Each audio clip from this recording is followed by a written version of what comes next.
For Lab 2, we were required to analyze the motion of a falling object and model a code to predict this motion both with and without drag. We then needed to compare these two models to our experimental data.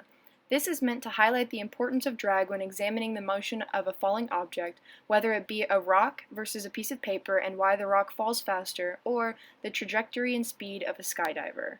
For my experiment, I chose to examine the motion of a falling wiffle ball. Once I took my video, I chose a short clip to extract data from in Tracker and model my code off of, which can be seen here. As can be seen on the screen, I determined my initial position and calculated my initial velocity based on the first two data points. I also chose my own delta t and measured the mass and diameter, all of which are imperative in my code. Finally, I had to choose a b, which is the drag constant, in order to make my code most accurate. The two most important formulas in my code, other than the momentum principle, were the effect of gravity and the effect of drag. Gravity works in the same direction as the falling object, while drag works in the opposite direction. Gravity also pulls harder than drag does, causing the object to fall faster as time goes on in the case of my experiment. Both of these forces can be seen in my code model, which shows these forces with arrows of different sizes to show the magnitude of the force. My first code did not include drag, however you can still see all of my initial properties that were pulled from Tracker. The lack of drag is evident in how fast the object falls according to the code.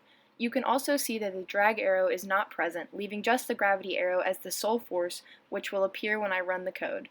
This code also produced a time versus position chart and printed all the values necessary for my comparison chart, which we'll see later.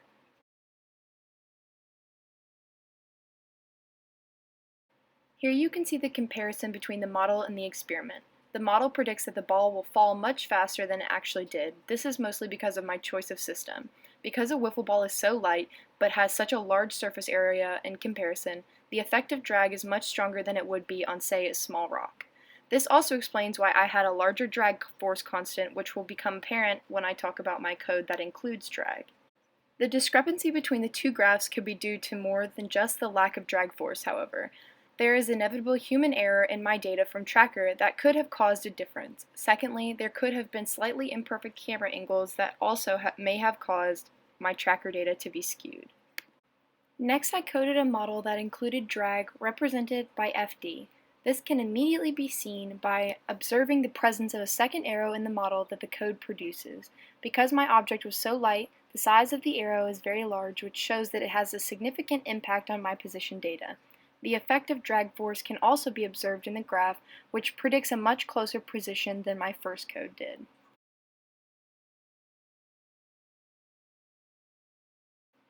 Looking at the comparison between my model with drag and my experiment, it is very clear that drag played an important role in the rate my system fell.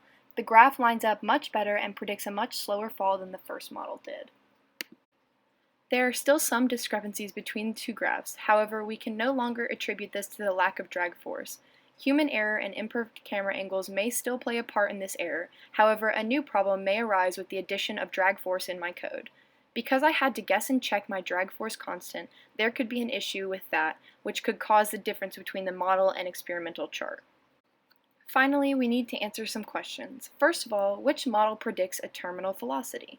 A terminal velocity is evident when a system reaches and sustains a maximum velocity. Neither of my models did this, however, if one were to reach a terminal velocity, it would be the model that included drag.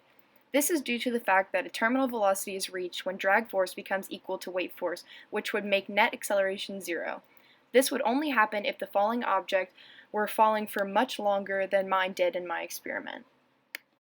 The second question asks that if an object were thrown downward, would the terminal velocity be the same or different from the one that was dropped from rest?